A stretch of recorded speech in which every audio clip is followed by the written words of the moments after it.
Hello guys.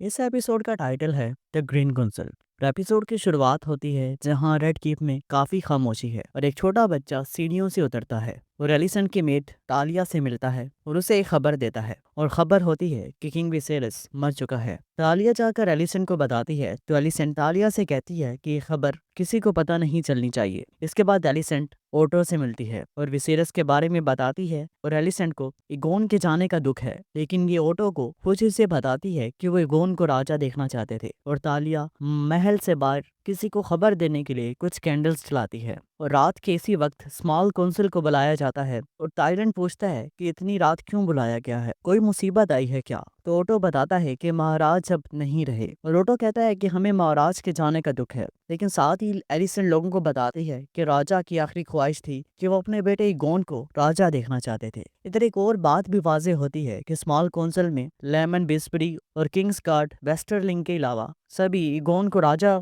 बनाने की planning कर रहे होते हैं। और जब एलिसन को इस बारे में पता चलता है तो वो गुस्से में आती है कि उसे इस बारे में क्यों नहीं पता। तो जैस्पर वाइल्ड एलिसन से कहता है कि इस छोटी प्लानिंग में आपको शामिल करना अच्छा नहीं लगता। ओटो काफी ज्यादा एक्टिव नजर आता है और कहता है कि हमें बहुत सारे काम करने हैं और कहता है कि हमारा खजाना महफूज है। और इधर सिटी वाच के दो कमांडर्स भी हैं जो कि डेमन के लिए वफादार हैं और हमें उन्हें बर्खास्त करना होगा। और लेमन बेसबरी कब से इन लोगों की बातें सुन रहा होता है और कहता है कि मुझे ये कबूल नहीं है, ये सब कुछ सिर्फ आप लोगों की प्लानिंग है और आप लोग राजा की असली वारिस को चालाकी से बदलना चाहते हैं और हजारों लोगों ने पहले रनेरा से वफादार रहने की कसम खाई है। तो जैस्पर कहता है कि ये बात 20 साल पहले की है और राजा अब अपना फैसला बदल चुके हैं, ये साजिश है या नहीं, पर राजा ने अपना फैसला बदल दिया है। और ये बात सुनकर लेमन बिस्बरी खड़ा हो जाता है और कहता है कि मेरी उम्र 70-80 साल हो चुकी है और मैं यहाँ बैठे सारे लोगों से पहले विसेरस को जानता हूँ और मुझे यकीन नहीं होता कि उन्होंने ऐसा क्यों कहा है,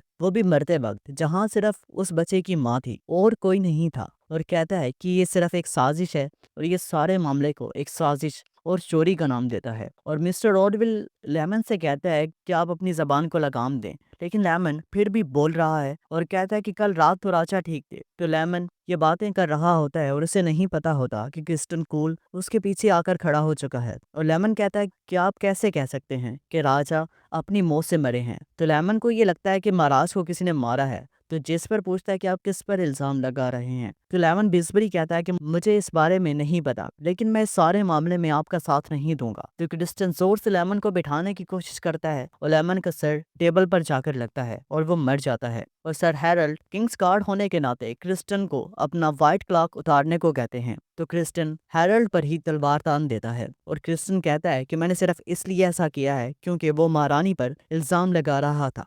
तो एलिसेंट उससे कहती है यहाँ कोई भी मेरी बेइज्जती नहीं कर रहा, अपनी तलवार नीचे रखो। और ऑरविल कहता है कि मैं लेमन की डेड बॉडी को यहाँ से दूर ले जाता हूँ। तो ओटो कहता है कि दरवाजे तब तक बंद रहेंगे जब तक ये कौंसल खत्म नहीं हो जाती। और एलिसन के इस कौंसल में सवाल है कि रनेरा का क्या होगा। तो ओटो कहता है कि हम पिछले वारिस को मतलब कि रनेरा को ऐसे नहीं छोड़ सकते, ऐसे करने से वो हमारे फैसले के खिलाफ भी खड़ा हो सकता है। तो एलिसन ने पूछती है कि आप उसे बंदी बनाना चाहते हैं और एलिसन अपने कौंसल से बात करती है कि हम उसे एक मौका देंगे कि वो इगोन को राजा मान जाए, लेकिन एलिसन का कहना है कि वो कभी सर नहीं झुकाएगी और ना ही डेमन, और ये बात आप भी जानते हैं। ओर्डो का कहना है कि अगर आप इगोन को राजा बनाना चाहते हैं तो हमें उसकी कुर्बानी देनी होगी और इसमें डेमन भी शामिल होगा। और एलिसन विसेरिस के बारे में बात करती है कि महाराज को ऐसी हुकूमत करना अच्छा नहीं लगेगा, जबकि ओटो चाहता है कि गोन अकेला ही राज करे और उसके खिलाफ खड़े होने वाले सारे लोगों को खत्म कर दिया जाए ताकि कोई आवाज ही ना उठा सके।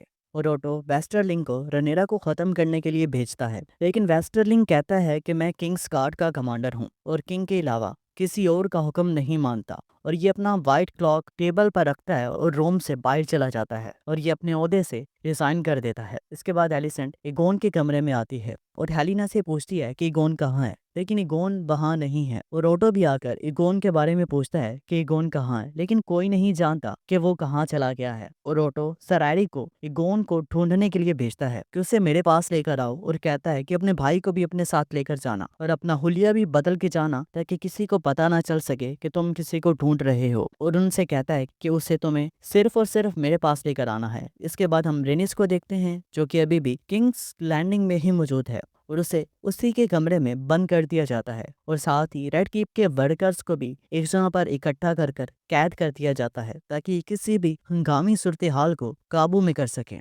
और क्रिस्टन कोल एलिसन के कमरे में उसको बताता है कि ओटो ने सर एरिक को इगोन को ढूंढने के लिए भेजा है और एलिसन अब क्रिस्टन से कहती है कि तुम्हें सिर्फ उसे मेरे पास लेकर आना है। तो एमंड कहता है कि मैं भी क्रिस्टन के साथ जाऊंगा क्योंकि उसे मालूम है कि इगोन उन्हें कहाँ मिल सकता है। तो एमंड क्रिस्टन को स्ट्रीट ऑफ सिल्क के एक ब्रोथल में लेकर जाता है क्योंकि गोन वहां अक्सर जाया करता था और यहाँ उन्हें एक लेडी मिलती है और उन्हें बताती है कि गोन अब यहाँ नहीं आता। और ओटो थ्रोन रूम में मौजूद है और इसके साथ कुछ लॉर्ड्स और लेडीज भी मौजूद हैं जिन्होंने रनेडा के लिए वफादार रहने की कसम खाई थी और ये उनसे कहता है कि अब आपको नए राजा के लिए वफादार होने की कसम खानी होगी। और सारे लोग सर झुका देते हैं, सिर्फ 3 लोग खड़े रहते हैं जिनमें से एक लॉर्ड मैरी हैं जो कि ओटो से कहते हैं कि मुझे मेरे घराने से बात करनी होगी, लेकिन ओटो उससे कहता है कि तुम्हें इसकी इजाज़त नहीं है। तो लॉर्ड मैरी उनसे कहता है कि मैं कसम तोड़ने वालों में से नहीं हूँ और लेडी फेल भी कहती है कि मैं रनेरा के साथ वफादार रहूंगी। और लॉर्ड कैसविल जब देखते हैं कि उन दोनों को साइड पर लेकर जाया जा रहा है तो लॉर्ड कैसविल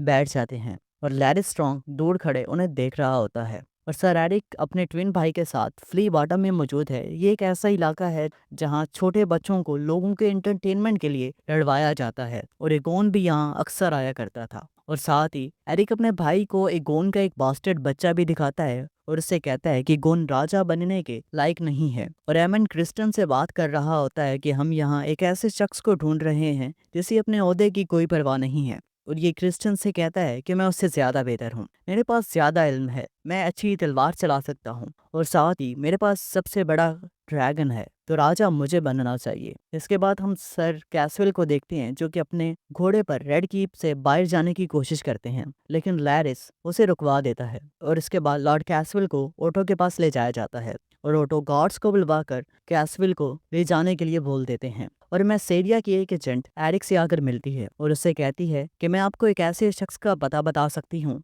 कि जो जानता है कि गोन कहाँ है, लेकिन वो सिर्फ आपके मालिक से बात करेंगे, आपसे नहीं। इसके बाद सीन आता है रेड कीप में जहाँ साइलेंट सिस्टर्स वेसेरस की बॉडी को आखिरी रस्मात के लिए तैयार कर चुकी हैं और एलिसेंट इगोन को देखती है और उसका ताज उसकी बॉडी पर रखती है और ये काफी दुखी नजर आती है। और इसके बाद एलिसेंट रेनिस के रूम में आती है और रेनिस को भी कमरे में बंद किया गया होता है, इसलिए वो गुस्से में है और एलिसेंट डेनिस से माफी मांगती है और डेनिस को पता चलता है कि विसेरस उसका कजन मर चुका है, इसलिए उसका गुस्सा दुख में बदल जाता है। एलिसेंट उसे ये बताती है कि गोन राजा बनेगा और कहती है कि मुझे इसमें आपका साथ चाहिए। और रेनिस से कहती है कि वलेरियंस घराना बहुत वक्त से रनेरा का साथ दे रहा है और बदले में आपको क्या मिला, आपकी बेटी मर गई, आपका बेटा भी मर गया और आपके पोते भी बास्टर्ड्स हैं। और कार्लस पिछले 6 साल से एक फजूल जंग लड़ने गए हैं लेकिन अभी तक वापस नहीं लौटे और ड्रिफ्ट मार्क में आपको छोड़कर बाकी सब मर चुके हैं।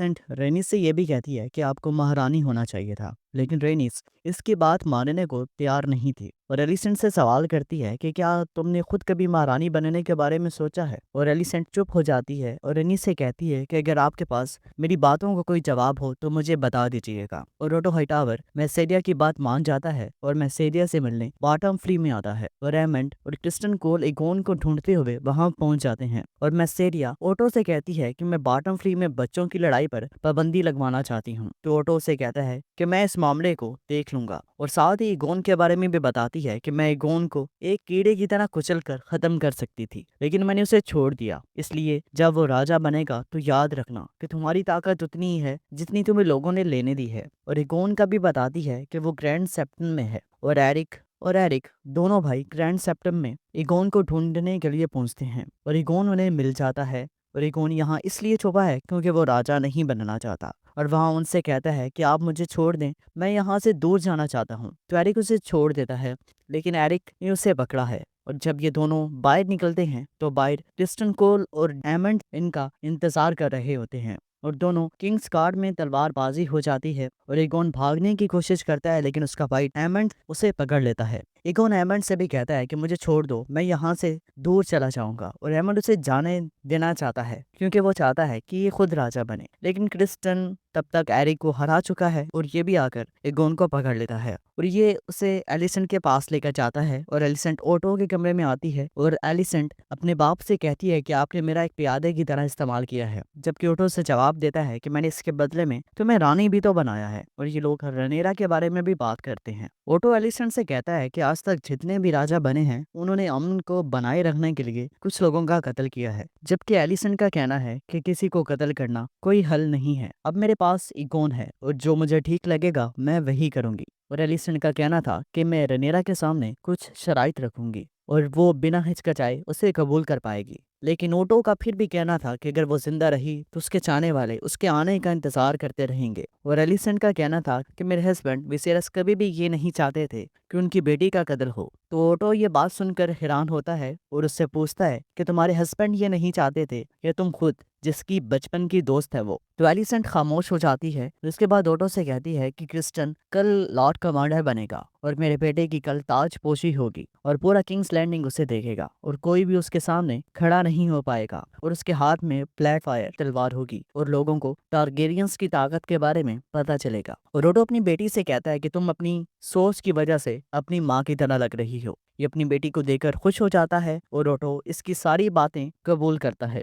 एलिसेंट अपने कमरे में आती है जहां लैरी स्ट्रॉन्ग इसका इंतजार कर रहा होता है। ये एलिसेंट को बताता है कि इसके पास एक खबर है, लेकिन इसके बदले में इसे एलिसेंट से कुछ चाहिए। और ये एलिसेंट से कहता है कि महल में बहुत से जासूस छुपे हैं और उसमें से एक आपकी मेट तालिया है और इन्हें खत्म करने का एक ही तरीका है कि इनके सरदार को खत्म कर दिया जाए। और ये एलिसेंट को यकीन दिलाता है कि उसे खत्म करने का काम हो जाएगा। और लैरी स्ट्रॉन्ग के कुछ लोग मैसेरिया के घर को ही जला देते हैं और एरिक रेनिस के पास आता है और उससे कहता है कि मेरे साथ चलें, मैं आपको महफूज रखूंगा। और इन्हें रेड कीप से निकलते वक्त लॉर्ड कैसल भी नजर आते हैं जिन्हें फांसी दे दी गई है। और एरिक रेनिस को रेड कीप से बाहर लेकर आता है, जबकि रेनिस का ड्रैगन रेड कीप में है और ये उसे अकेला नहीं छोड़ना चाहती। तो एरिक रेनिस से कहता है कि अगर आप दोबारा वहां गई तो आप फिर से फंस जाएंगी। और शहर में काफी लोगों का हजूम होता है जो लोग एगोन को राजा देखने के लिए काफी खुश हैं। और इस हजूम में इन दोनों की जोड़ी बिछड़ जाती है